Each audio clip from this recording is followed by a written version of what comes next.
This video is being brought to you by Cutting Edge Gamer. If you upgrade graphics cards often, Cutting Edge Gamer is the perfect option for you. Lease the newest graphics cards on the market, such as Nvidia's RTX 20 series, for a low monthly payment. Click the affiliate link below in the description to find out more.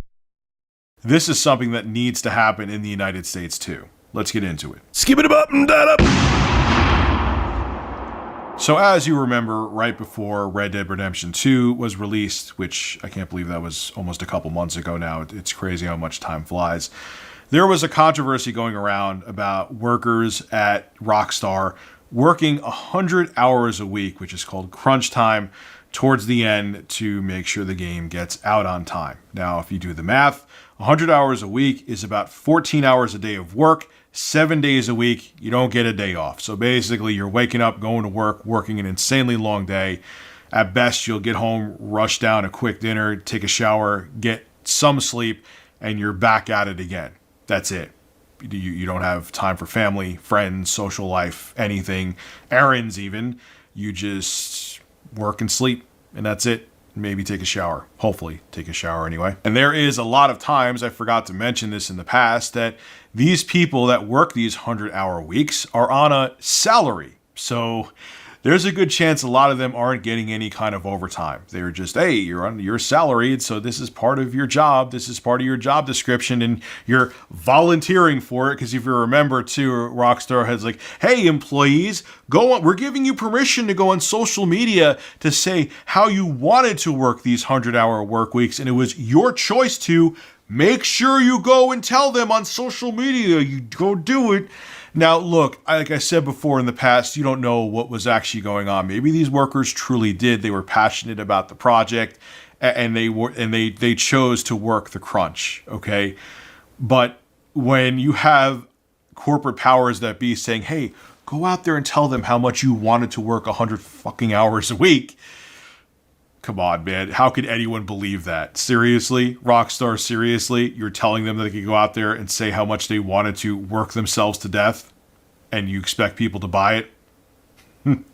Wow. Well, anyway, the Independent Workers Union of Great Britain wants to put a kibosh to all this crap happening with 100-hour crunch time in the games industry. They also want to stop something called zero-hour contracts, which is more of a UK thing, but I'll explain it to you now via Wikipedia. A zero-hour contract is a type of contract between an employer and a worker, where the employer is not obliged to provide any minimum working hours, while the worker is not obliged to accept any work offered.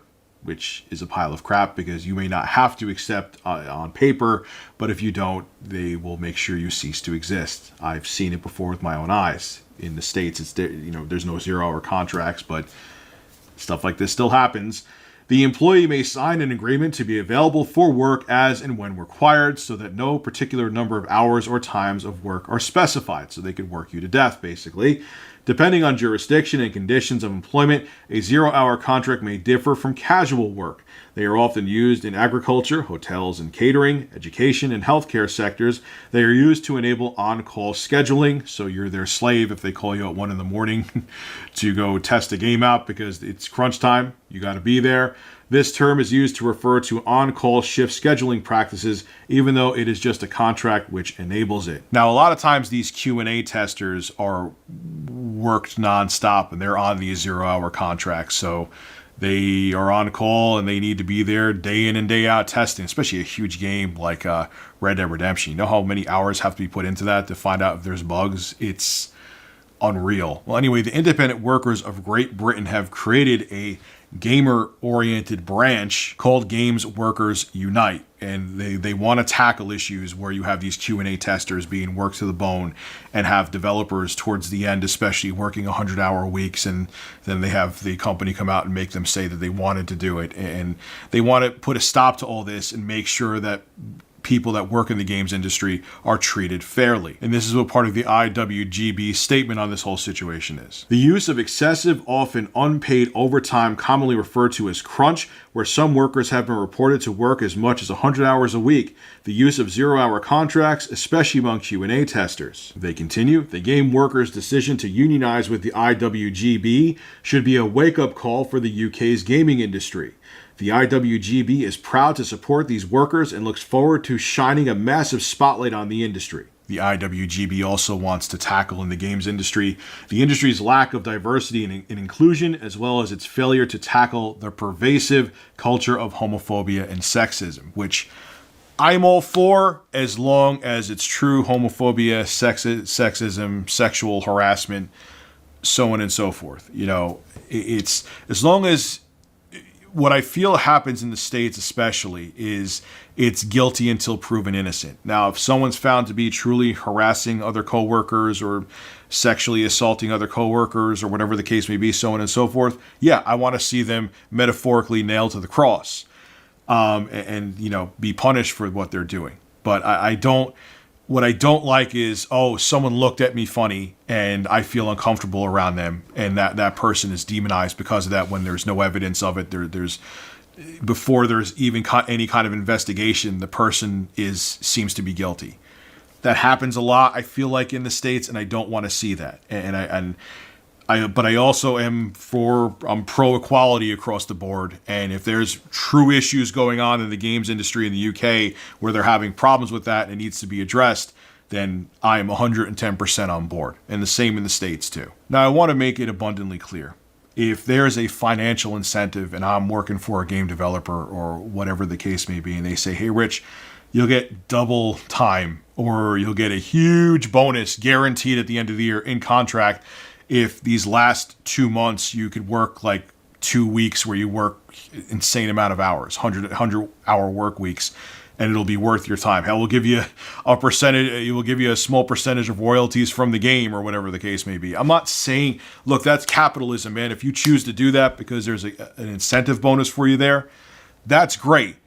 But what I don't want to see is where you have these salaried workers who it's voluntary, but they know damn well if they do not show up and do put those extra hours in, they'll be looked at as the black sheep in their company. I've seen it even outside of that at other, whether it be retail or other corporations. You don't want to really, so-and-so, you don't have to work these extra 5 hours, even though you probably have kids to tend to and a family and a life. But if you don't, we may forget about you next time. Or you were supposed to get that raise in your hourly pay. Yeah, we just don't see you have the drive and ambition there because you don't want to sacrifice your entire life to work at said company.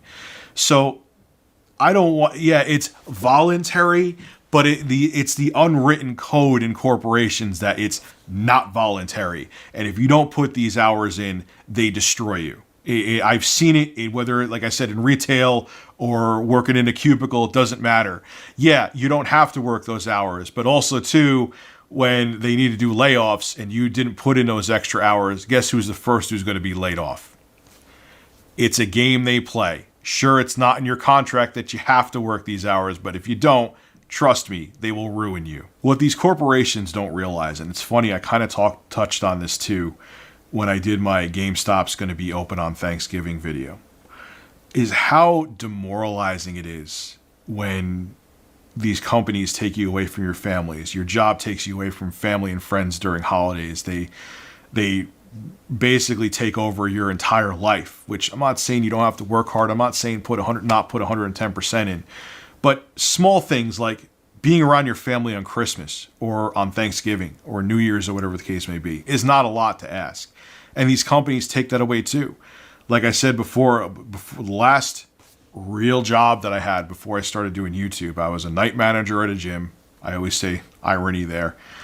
And even though I was off on Christmas, I had to go in because midnight starts the next day. I had to go in on Christmas night and get there for 11:30 to start at 12. And it was just a horrible experience. And I remember, I said this before my previous video, the whole driveway for the gym was covered in ice, and there was some issue with me getting in. I couldn't get in. There was some security clearance issue where I was supposed to be able to, and it didn't work. So I had to wait for the gym manager, the guy who ran the whole show there, to show up, and just waiting in your car. It was freezing cold.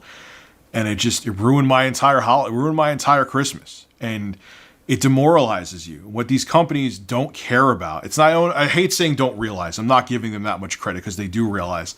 They don't care about is how they ruin people, how they break people down. And how they look at it is, oh, Rich, Bob, Todd, Christine, and Michelle don't want to work and don't want to work Christmas. Get rid of them. We'll find 1,000 other people that are desperate that will work those hours. They don't look at you as human beings. They look at you as cogs on a wheel to make the mechanism of the corporation work. And it's absolutely disgusting. And I would love to see something like the IWGB and this Game Workers Unite come to the States to protect these people so they can be with their families, so they don't have to work 100-hour work weeks voluntarily to make these games come out. You know, there shouldn't be that much human cost to a video game. And I'd rather see the game come out later than make people work themselves, sometimes literally to death. It's not worth it. This is Rich of Review Tech USA signing out. Have a good one. Hey, congratulations! If you made it to the end of the video, you should subscribe to Review Tech USA so you can hear me blabber on some more. Also, too, starting this month, I will be live streaming solely on Twitch. I'll have a link to my Twitch channel below in the description. And last but not least, make sure you click that like button. It helps out the show big time. See you guys in the next video.